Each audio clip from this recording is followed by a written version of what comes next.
Assalamualaikum warahmatullahi wabarakatuh. Perkenalkan, nama saya Suryanti, NIM 2120203862201007. Saya akan menjawab pertanyaan-pertanyaan yang telah diberikan oleh dosen mata kuliah pengampu pendidikan anti korupsi.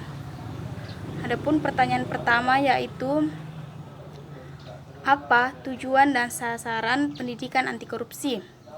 Tujuan dan sasaran pendidikan anti korupsi yaitu kita diharapkan mampu mencapai tujuan yang dicita-citakan, yaitu adanya manusia yang tak anggap seperti peduli terhadap masalah-masalah yang terjadi di lingkungan sekitarnya dan mendapatkan pembangkitan semangat untuk berbuat anti korupsi. Pendidikan anti korupsi juga kita bisa mewujudkan untuk pembangunan kembali pemahaman yang benar dalam masyarakat mengenai korupsi, meningkatkan kesadaran awareness terhadap segala potensi tingkat koruptif yang terjadi, tidak melakukan korupsi sekecil apapun, dan berani menantang tingkat korupsi yang terjadi. Tujuan praktis ini kita bisa melakukan bersama-sama semua pihak akan menjadi bergerak massal yang akan mampu melahirkan bangsa yang baru, yang bersih dari ancaman dan dampak korupsi. Yang kedua yaitu jelaskan pendekatan dan implementasi pendidikan anti korupsi. Adapun pendekatannya yaitu melalui pendekatan hukum, melalui pendekatan budaya strategis pemberantasan korupsi yang harus diarahkan kepada pemberdayaan dan kesadaran manusia mengenai dampak dan bahaya korupsi terhadap tatanan kehidupan bermasyarakat dan berbangsa dan bernegara. Adapun implementasinya yaitu memberikan bimbingan seperti kebiasaan-kebiasaan yang memberikan manfaat terhadap pendidikan anti korupsi. Yang kedua, dari pembelajaran seperti PPKN dan pembelajaran lainnya. Yang ketiga yaitu sosialisasi yang lebih lanjut dari lembaga pendidikan untuk mendukung pendidikan korupsi. Adapun soal ketiga yaitu bagaimana menerapkan pendidikan anti korupsi.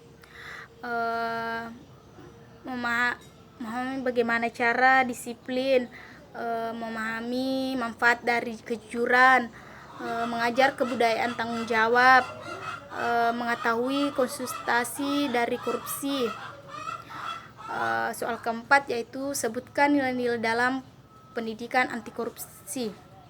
Pendidikan karakter seperti religius, jujur, toleransi, disiplin, kerjasama, mandiri, demokratif, rasa ingin tahu, semangat kebangsaan, cinta tanah air, menghargai prestasi, persahabatan, cinta damai, gemar membaca, peduli lingkungan, dan peduli sosial. Yang kelima yaitu sebutkan dan jelaskan dimensi, indikator, dan acuan dalam pendidikan anti korupsi. Adapun dimensi dan indikator pendidikan anti korupsi yaitu politik. Dalam politik kita membuat kebijakan berdasarkan pada kepentingan umum atau bersama seperti adil, melakukan kebijakan didasari sikap menjunjung tinggi kesadaran seperti jujur dan berani, melaksanakan pengawasan kebijakan secara tidak terbang atau pilih seperti adil dan berani, melakukan musyawarah dalam menyelesaikan permasalahan. Dalam sosiologi kita harus menata janji atau tanggung jawab, tidak diskriminatif dalam memberikan layanan, tidak nepotisme, adil atau mandiri, tidak kolusi, melaksanakan kerjasama tanpa melihat perbedaan agama, sosial, dan ekonomi. Berpartisipasi menjaga keamanan lingkungan sosial, melakukan donor darah dengan ikhlas. Dalam ekonomi yaitu melakukan persaingan secara sehat, seperti tanggung jawab, jujur, kerja keras, tidak menyuap, jujur dan disiplin, dan tidak boros dalam menggunakan sumber daya, energi, dana. Tidak melakukan penyimpangan alokasi dan distribusi, seperti jujur, peduli, dan tanggung jawab. Dalam hukum yaitu tidak melakukan penyerapan dana, pajak, barang, dan sebagainya. Tidak melakukan pemalsuan dokumen, seperti kita harus melakukan dokumen itu betul-betul asli, surat, tanda tangan, dan sebagainya. Tidak melakukan pencurian dana, tidak melakukan penipuan terhadap pihak yang lain, tidak melakukan persekongkolan dalam perbuatan memutuskan. Nilai acuan pendidikan anti korupsi yaitu kesetaraan, seperti kita sejajar semua, kedudukannya sebanding, tidak boleh membanding-bandingkan.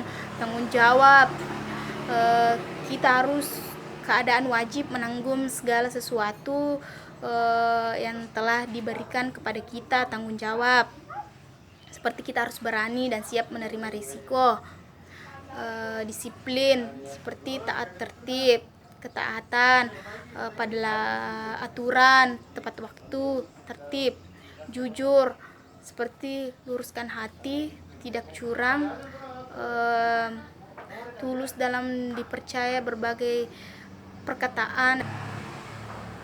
Yang keenam yaitu sebutkan dan jelaskan contoh mengapa pendidikan anti korupsi memiliki keterkaitan dengan kesederhanaan dan kejujuran. Selaku koruptor, kebanyakan menghamburkan dana yang memberikan korup. Jadi nilai kesadaran dan kejujuran sangat penting untuk pendidikan anti korupsi. Ketujuh, jelaskan faktor internal dan eksternal. Nah, yang kita ketahui bahwa faktor internal itu dalam diri sendiri, jadi faktor pendorong korupsi dalam jati diri seseorang. Sedangkan faktor eksternal yaitu dari luar, jadi pemicu korupsi yang berasal dari bagian luar seseorang. Adapun soal terakhir yaitu sebutkan dan jelaskan tindakan korupsi dan anti korupsi dalam dunia pendidikan, yaitu tindakan korupsi yang terjadi dalam bidang pendidikan dapat diantonim berbagai aktivitas yang rawan terjadi korupsi, yaitu pengangkatan jabatan kepada kepala sekolah, mengadakan sarana dan praksarana termasuk dari seragam, buku, gedung, peralatan, atau laboratorium dan sebagainya.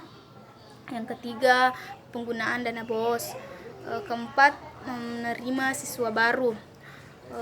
Yang keenam, undangan untuk memasukkan PTN melalui undangan.